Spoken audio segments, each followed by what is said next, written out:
Niekoso ewo the Comfort Nochi Teaching Hospital. Akoyen Zimpi. Na minimise watiti no bebre. Bra Facebook nebehwe, this is the situation at Comfort Nochi. Na nurses ni bi a womu ebe adwuma ehia yadefo a womani aye won totontoto ka kire womu se ene doctor eni ho enti kofie. This is Friday near a course so kakra.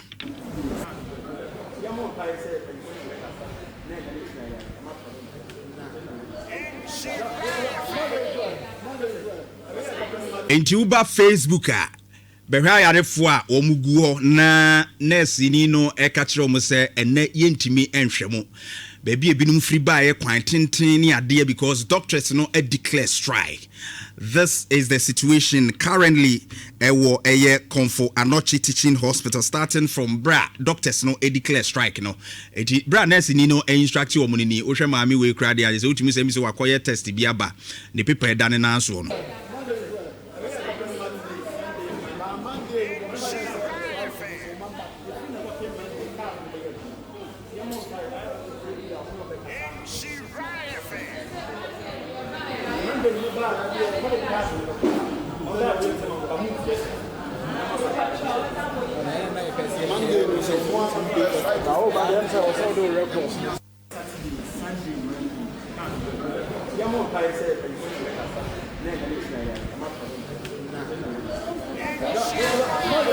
So this is Comfort Nochi Teaching Hospital. Na just utimi say ayarefo nyina no omaye basa. Ayarehwe omo beje no aye bibie wo. Na ni nyina ne say a doctor for no eco strike and the intina strike na ba. A suspension Minister of Health Nhyira Mr. Akando was suspended a year the CEO Chief Executive Officer oda Comfort Nochi ano.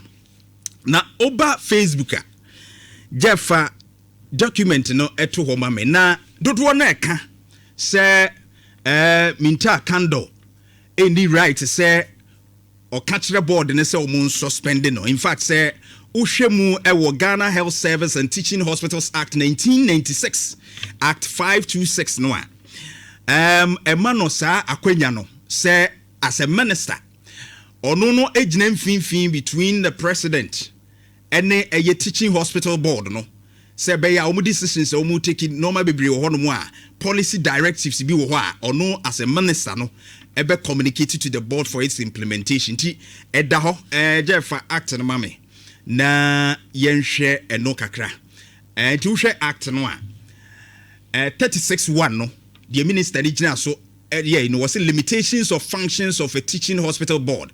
The functions of a teaching hospital board under this act shall be exercised subject to such policy directives as the minister may determine. As the minister may determine. And you I say the board should be autonomous, and of course, minister in this work trokoma a board no wrong. In fact, the act gives the minister that authorities will be to me actual. Ede akoma eye board no to take certain actions. Inti omanom kas will need that constitutional right and a legal basis no. The minister no letter no was cited this particular act.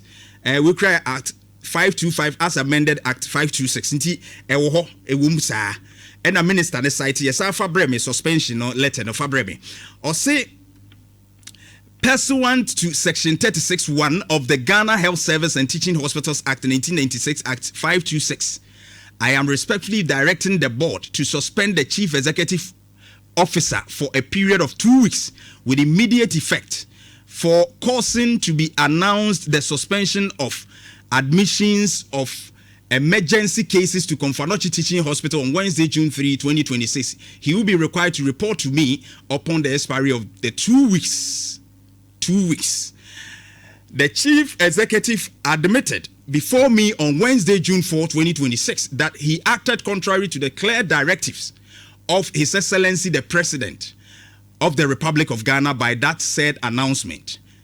The meeting was attended by the Chief Director, the Technical Advisor, and the Legal Advisor to the Minister. Now, watch your blah, blah, blah, blah. But I just want you to know the reason for the suspension. No?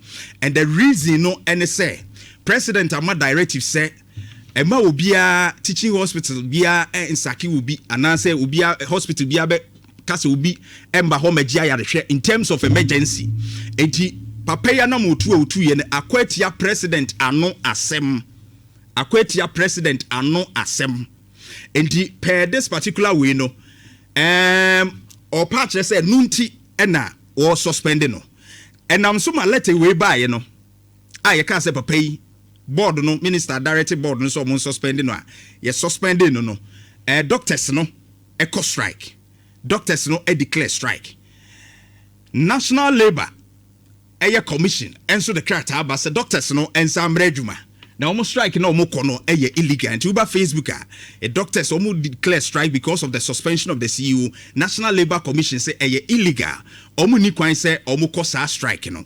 Now first of all I've cleared say omo argue say the minister no ain't me and directive board no or that right in the Ghana Health Services Act no or that's right into why but whilst minister no authority in that act to say or directors yen suspend the CEO no the CEO enkwa enyo no nkwa na sorry ya obetiki the decision the CEO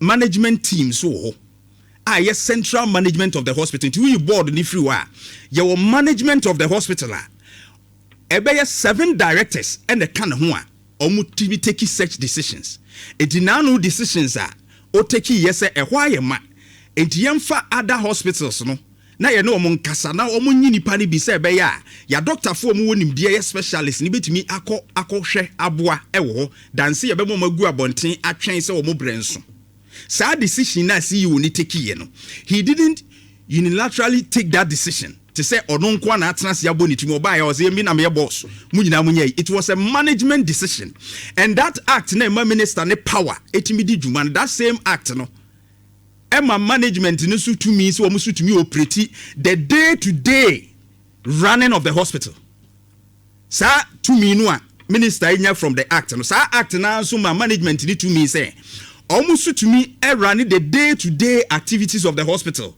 say be save lives.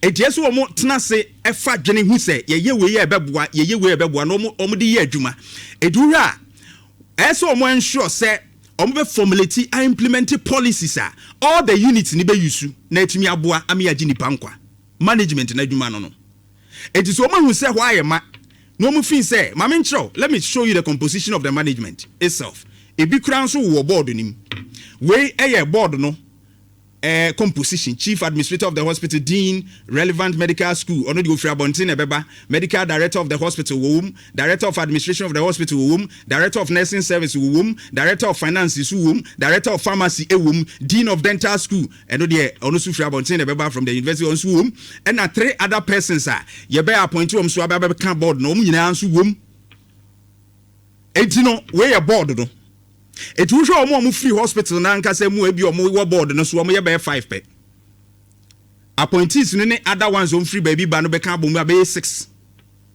it is all kika ni nyina bomu a na se koba ne se ye nto abakura no a the decisions that will go on the board no hospital for mpanifo de wo ho no nko akura number no entimi ensesa de eba no yes. But o hwe sa mpanimfo a omudin wa ha no so a oba management yin so a team na omo wo so bi the central management no ye wo chief executive officer the CEO no Dr. Pakwesi Bedi no and ye wo medical director Labi director of administration director of finance director of pharmacy director general service director of nursing ye kan ho asem midwifery service ono so and na ye wo director of human resource ono so and wo form management no it takes a decision no I see management has decided say na enkoso no sankrofo we nyidom ye mpanimfo mo da hospital no ano no nurse fo mpani power da o ma no omo accounts omo gigiska penny power da o ma no pharmacy penny power da o ma no omo nyina ka management no omo take this particular decision say ehwo ayema de a yenye ni sei enti CEO no na ye penny wo da no de yɛde ne ti agye akyerɛma de Now, so the decision itself, no, a young perform winning dear ewa pomdia jumani mua, woman da unit departments nano, and ya do chia jenny, say young management decision ya yetikini. They know the situation on the ground. Omuna wa hospital, omuna nim the echo, say, omunsu a said dear da almost say, omuya management, no more shares on running hospital, and say, Beya will be shrenankwa, none of my bekoyi. To omu said no man say nekono, decision omuteki yeno. And say, Omubema peripheral hospitals no so hold cases no na almost specialists ni biakobwa. And yes, sir, manfo be DQ so sir. Na me person share statement a free Ghana Medical Association, KATH doctors, no laboratory staff and GRNMA, nurse school wo hono nyina na yehwa ade Jeff statement no etosoma me we laboratory scientists omo konfanoche. Omo letter no omo asem no wa.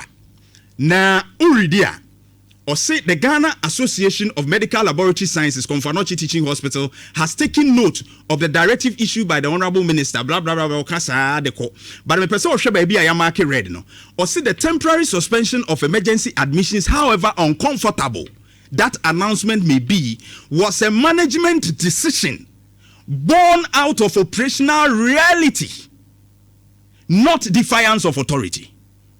Hospital management has a legal, ethical, and professional obligation to avoid situations where patients are admitted but cannot receive adequate care due to resource constraint.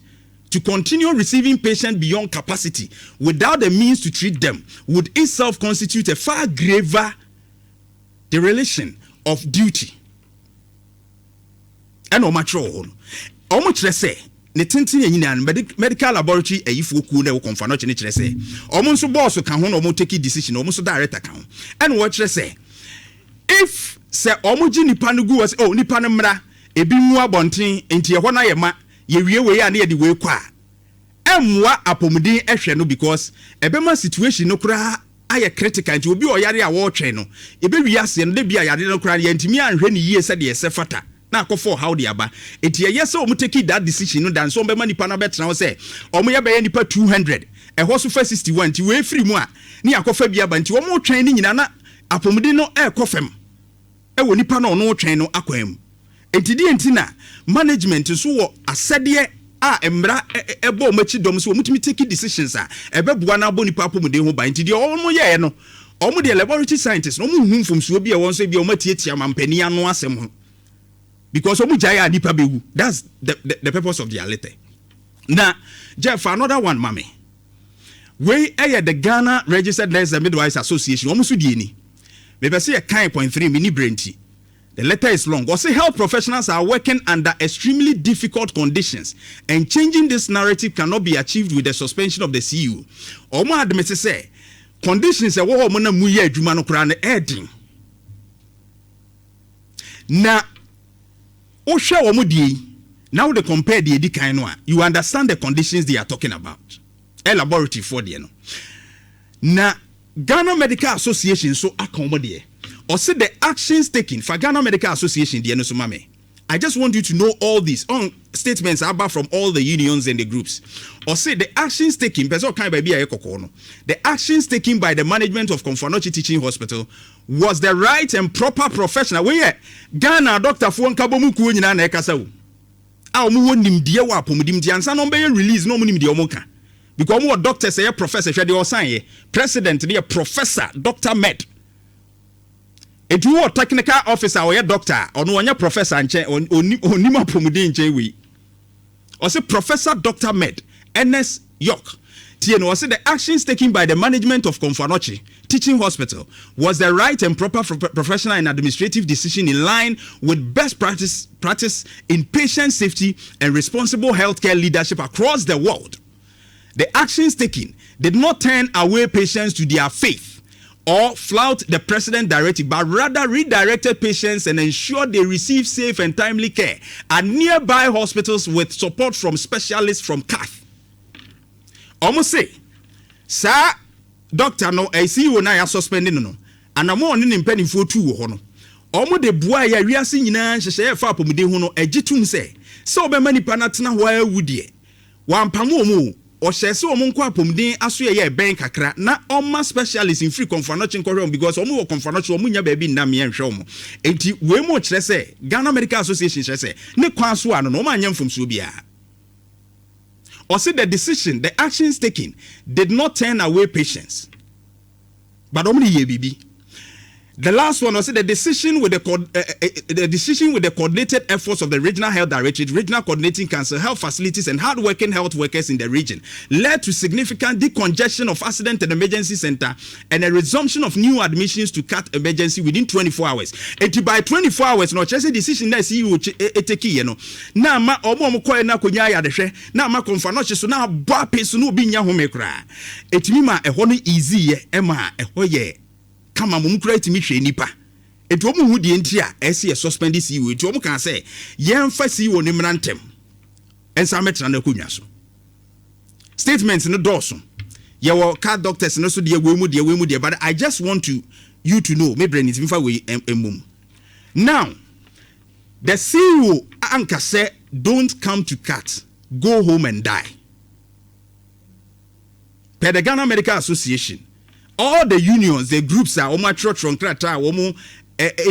is going on the ground. Anka says you will say they should go home. But omo ko hospital for fra e ben na what man specialist attended to omo there. And yes, woman kunku. Now, woman say you better say on by any side and so many DQ so going to say bedroom so never be a situation now your west. When a common logical. A common logic. The approach near practical. And in fact, is a humane and life-saving far better than say, ye be many partner awo kiu mu, ne bedru baby no, or timu China na the situation na your west. May this suspension, in my view, is purely political. An attempt to cover up systemic challenge. Now, I like a minister Nadi release the bar, Enra. Or say they are aware of the challenges, the long-standing, I like the word you use, long-standing challenges of Konfanoche and the others. Because of systemic failure, I see it as a cover-up. Because we all know the situation. KATH is overstretched. In fact, 16 regions, no, a firm 12, Obiaba KATH. Yet, yentimi expanding yeshi. Shankrai Pumprimantem 5.4 million, Kumasi 5.4 million. A little the data daswa, a mark cratching Kumasi. Baukon Kraya. They have rich hospital, Ubetumia Akokoa, police hospital 37 crowd, Yeswa, Kolebunsu, Awumunanti, Kolebu Peswa. All these three facilities in United Mijib Mamutom. But ask yourself, say in the Ashanti region, where else? The problem is there. But the and I pity the CEO because it's unfortunate only the facility and what enormous responsibility any adequate resources. That is his problem. It's not that he's not competent or he's not ready to work. But because adia etuno wahano say bi kura kolebu CEO so nete ha ebi kura nka decision obetiki be worse than this. Seeing people so omu ginani mu ambulance salai nipa salaya onso why ma utumi so omu condition ne emwa na wo hwa say enru omu so ansa na omu ba no wo ye nipa obetrete. And so as management no they would definitely take some of these decisions. Peripheral facilities no admit omu no manage kakra specialist meboa. So I don't see why. But minister say a president directive unti because man penisi me mo bia anko and wa mo bia wa ma bi no akọ. But imagine me be so senki yewie Afari military hospital yewie KUST and yewie Sewua omu nyina no definitely they will have specialists ewo and anka CEO se Konfanoche ayema etu omu nko Sewua omu nko Afari omu nko KUST hospital nke be suspend no. Ede na ma Sewua be Sewua. Ede na be ma Afari ya Afari is because there should be a presence of specialists. It is a woman ko baby na specialist I follow up akoshe sa nkrofo no a. Is it not in the same manner? Mentia so ade na me dwen ho a me shedan tiase ye de ntia. It feel like I say there's no space. So what else? Your politics will be mududu. Let's be honest. let's be honest, say the president directives was just political, not clinical. Because the directive no say you can say di clinical echia nipa bewu because ye mo mundi lie kosi se bedru omo so emi mo mo nko ba bi fufuro bia omo nyina konfa no che wa nipa no so dɔɔso enti ye nhwɛ wenwie no na we die na nka enya critical no so de no aye bibie wo ho whilst a hospital bi wo ho nso a say bi wa doctor fo bi e wo ho a obetumi ama specialist so akoka wo aboa ma situation aye kama we ya dia ese yetimi eti manipa no nyina hwa ko ese bedru ne so wa bra de ne critical. Me, I see that directive as a political directive rather than clinical. That is it. Honorable Minta Akando, this decision media, to me, I see nothing wrong. Say, obemeki alternative arrangement. See, when obemeki alternative arrangement, it still goes on to save lives, even if it goes against the Mampeni Kayen. It didn't kill people, but it still saved life. Because Yantis will be and I will be we. Who has reported someone died from that particular arrangement? So be a with young mechanic say, oh, because of my omko peripheral hospital, nipa 10 ni we, nipa 5 ni we. I am me and ye hosao. He didn't really turn patients away. We are redirecting healthcare to save lives. Then so medical. Now omko strike. Any Ghanaian na will lose in life, sa bribia or more strike, no. It is because of the decision, the Ministry of Health, Mr. Akando Atiki. Because doctors no say suspension into no more strike. No. Things must be done right. Things must be done right. Enti na omo mbewu ni nyina say bi obi bewu, obi beba wa nya doctor obewu, bibi beto no a. A decision I take here, you think it through year, through that cut down, no, and never win in see.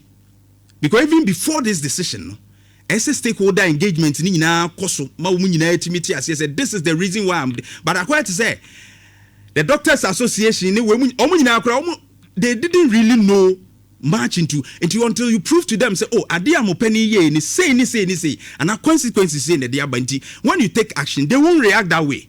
But they are all there in the reality until they know, say, their boss acted in good faith. So they will react.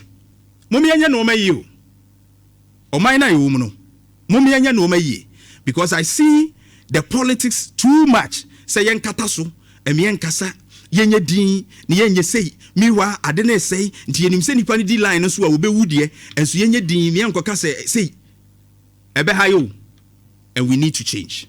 That's my take on it. Nhyira 104.5. Ebusuya, meba. Oh yeah! Come on! Nhyira 104.5.